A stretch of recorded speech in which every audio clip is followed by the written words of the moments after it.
Hello everyone, hope you have an amazing day and welcome to my new blog.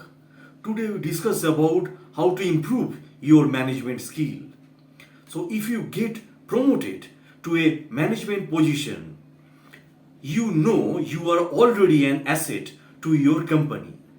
So assessments have proven you are a useful contributor at your job and you must have shown some innate people management skill which are necessary to promote teamwork in your organizations. However, as an inexperienced or first time manager, you may feel like you have been thrown in at deep and end. Perhaps you have not had much training in your life previously. So, or you are not sure your communication skills are up to par for a leadership role in the organization. While you have all been told interpersonal skills are important, management roles often come as a reward to people who perform well at their job but get little training in being an effective manager itself. There is a need for management training, such as how to cultivate their leadership style, improve the mental health of their team members, and encourage the production of their employees' best work also. So companies fail to choose the candidate with the right talent for the job 82% of the time. Yet a bad manager can cost entrepreneurs thousands of dollars a year. We have rounded, so note that considering the most managers are judged by their ability to get team members to meet certain performance metrics, it's worth investing in employee accountability software that gets employees to focus on tasks throughout the workday. So, first of all, get to know your team, regardless of whether you are a new manager or you have been in that position for a while. It's important to get to know your team first. They are all individuals with different strengths, competencies, and motivations, and an effective leader with emotional intelligence also will be able to utilize their individual quirks and characteristics to increase employees' engagement, foster a better work environment, and build trust through active listening also. One co-worker may not be the most fun to be around, but they are the most high performing worker you have, while another's trueness leaves sometimes to be deserved or desired, but they are great at customer engagement.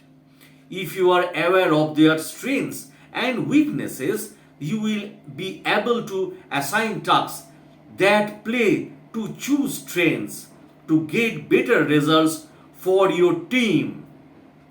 Now, employment engagement is a two-way street, and leaders who know their staff will have to better chance to create or creating a work culture that supports the business vision and goals in the long run in your organizations. If you are talking over from another manager, it is always a good idea to talk to them one on one before you start. Ask what sort of managerial skills or technical skills proved useful to them. It will provide you with helpful information on both the team and your professors or producers project management styles. So, team building activities or informal get togethers can be a great way to connect to. And as most of your day to day interactions with your team are of a strictly professional nature.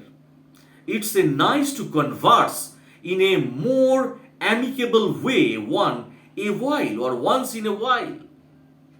Now establish trust by maintaining an open door policy. Once you have done the groundwork to get to know your team and established a relationship with them, the next step is to create an environment where they can bring their ideas to the table, have their feedback heard, as well as receive valuable constructive criticism from their teammates also. Now, great leaders creates an open door policy by asking team questions, paying attention, giving credit where it's due, engaging with staff regularly, and accepting and acting on feedback swiftly.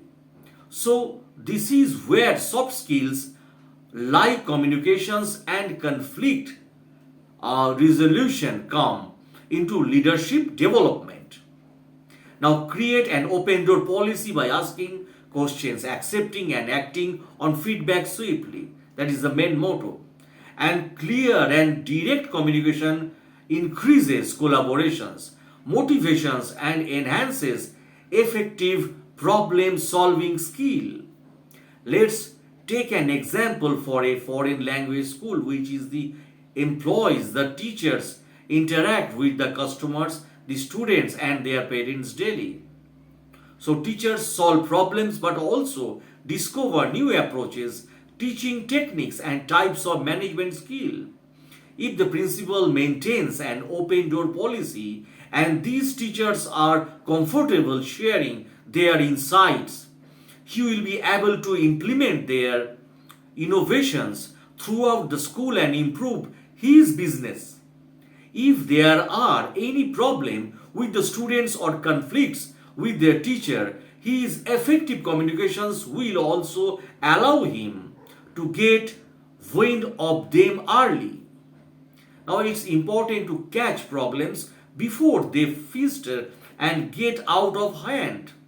It's equally important to be consistent in showing attention to your employees when they come to you with questions or feedback, and to follow up on their queries also. Don't leave them hanging. After all, you are working towards a goal together, as so being on the same page is crucial. Now set clear goals and share the big picture.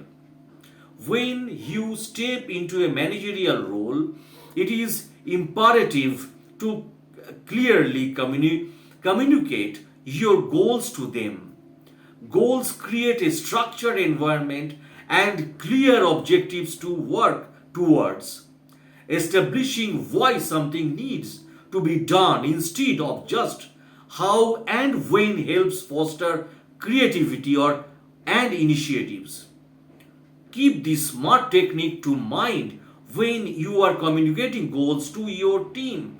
Keep the goals specific, such as we want to become the highest selling team in the company. Measurable, we will sign on 30 new customers. Achievable, we will do so by making X more calls a day. This means the time we spend on each call must be reduced by Y number of minutes. Relevant, our product is needed because the following reasons. Time bound, we will do so by January. So that way there is no confusions about what the team is aiming to collaboratively achieve, why they are doing it, and when it needs to be accomplished. You can use the same approach when creating professional development goals with individual members of your team. So it's easier to allocate time and resources to a goal if it's clear and targeted, and your team is more likely to succeed too. Keep the goals in one place, preferably online, in a way that is accessible to your team so they can use it as a reference whenever they want. Knowing that your work directly affects the company and its objectives keeps you more engaged with your work and the organizations also. Now, schedule regular meeting. Regularly checking in with your team makes more productive, helps to maintain relationship, and provides oversight. When managers check in with them regularly, team members perceive constructive feedback as more meaningful. They are more motivated and engaged in their work. Booking regular meeting with your team also helps you get to know your team's strengths and weaknesses. Learn your team strengths and weaknesses. That is the main point. So there are some key points you can implement to make regular meeting efficient and productive. Setting a strict time limit is step number one. Having a set structure for your meetings helps to keep it streamlined. Keep the conversation moving and don't steer off topic. As with the goal setting, making objectives for the meeting clear to everyone involves prior will help to keep the meeting running efficiently or efficiently. If you make your meeting result oriented, it keeps people engaged with the outcomes, actions, and deadlines on a regular basis. A survey of 182 senior managers of Harvard Business Review showed that 65% of them found that meeting keep them from competing or completing their own work. So make sure they are productive. Now take action. Regular meeting keep your team engaged and productive. But taking a proactive approach as a manager is just as important. Focus your energy on keeping a high level view of your team's objectives and progress so that you can be proactive in your approach if you spot that things are not going according to plan. If your employees know you have a proactive approach to dealing with situations, their trust in your organizations and your ability to deal with their questions and requests will be higher. It's also important to lead by example. Do you want your employees to be on time? Work on your time management skills and make sure you are on time too. So, do you want people to communicate openly and work efficiently? Show them the way. Clearly articulating your guiding principles and values to your staff will help them focus on what's important and waste less time on what's not. You can build a good reputation as a leader if you are decisive while being empathetic to differing viewpoints at the same time. Now, wisely knowing when to take action or when to choose to bide your time is what will set you apart from others. Now, strengthen decision making and avoid micromanagement. Micromanagement is looking at the way someone functions in their job under a microscope. You may think it's helpful, but it's not. It might be difficult to see someone make mistakes and refrain from building in and changing the course of action. But however difficult, it's crucial you allow them autonomy. Don't micromanage and allow some autonomy. Once your team grow, you won't have the capacity to keep such close eyes on your team anyway. Micromanagement damages your employees' trust, makes you lose track of the bigger picture, and often increases the employee turnover rate. Being a micromanager is often a sign of some deeper trust issues with your team also. If you feel that you cannot rely on your team, you should address those issues as soon as possible. You have to start by trusting that someone else can do the job as well as you would. If you allow your staff to make their own decision and show your faith in them, it will make them feel more confident in their job and therefore more engaged. Now, admit mistakes and offer solutions. We learn this when we are young, never pass the blame on to someone else. Yet, as adult, when we often still point the finger at others when things do not go according to plan. So humility is a skill set all of its own.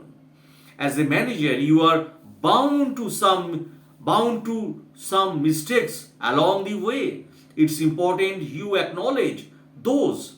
Vulnerability equals strengths. Learn from what you did wrong and use what knowledge to teach others how to avoid the same mistakes. Do not repeat the same mistakes. You don't have to apologize for every little mistake you make, and neither does your staff. Empathy is a handy guidance tool to use whenever you are not sure whether you should admit a mistake and apologize. You don't have to apologize for every little mistake you make, and neither does your staff. Empathy is a handy guidance tool to use whenever you are not sure whether you should admit a mistake and apologize. If you put yourself in your employee's shoes and you think you had appreciate an apology for a mistake that was made when you probably should as a manager. More importantly, instead of dwelling on the mistake, be solutions oriented. Being transparent in your communication with your team helps to create a work environment built on trust. Lead by example. So offer the right incentive to make top performers stay. Employees turnover can cost an employer's 33% of an employee's annual salary. That's a lot. Reducing the number of staff who leave and incentivizing top performers to stay is a money saving strategy. Still, there are more ways to incentivize your employees than just financially. Showing gratitude towards your team members is always a good idea, not just when you know they may be looking at new opportunities. Don't underestimate the power of saying thank you publicly. Giving credit to your team members is a great way to show they are valued to you and also for your organizations. So employees turnover can cost an employer's 33% of an employee's annual salary. So please remember this point. To keep your top performing employees around, make sure they are engaged and challenged in their job. They are your top performers precisely because they are clever, proactive, and curious. So make sure you feed their drive for new information and challenges to avoid boredom.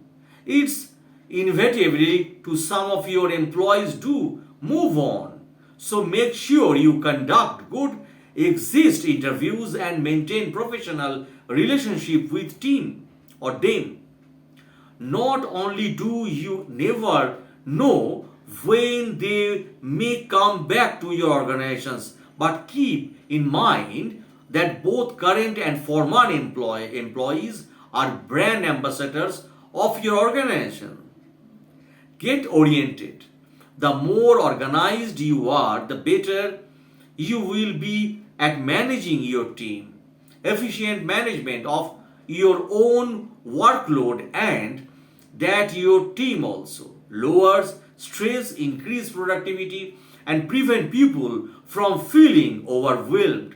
Having an accurate high level view of your team's goals and objectives makes it easier to prioritize tasks for both yourself and your staff also. The software helps with that project and task management application help you have to get clear overview of everyone's progress, while scheduling software also help with shift and workload organizations.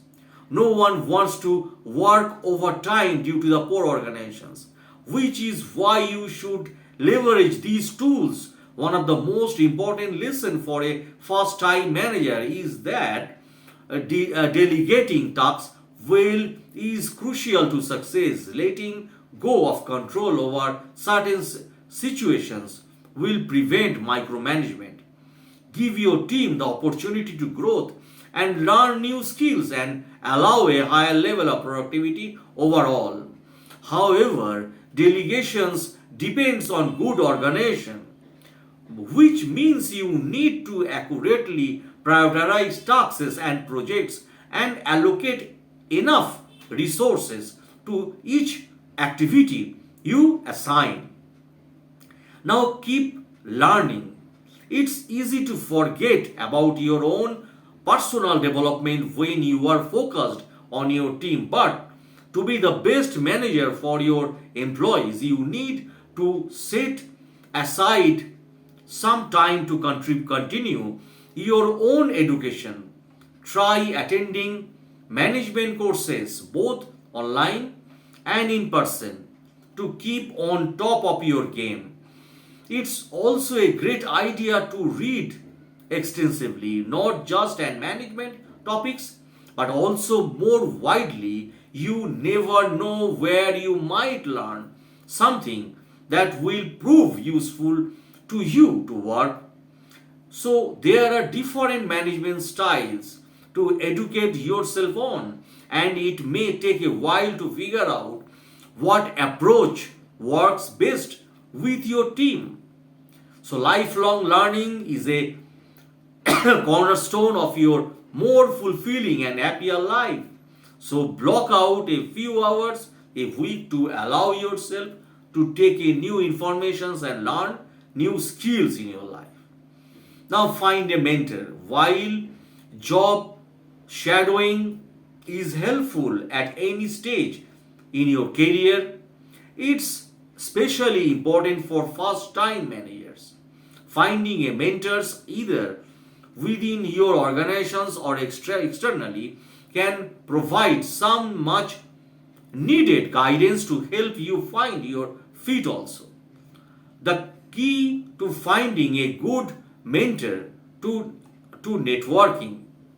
So, first of all, you know how to develop the management skills you need the most.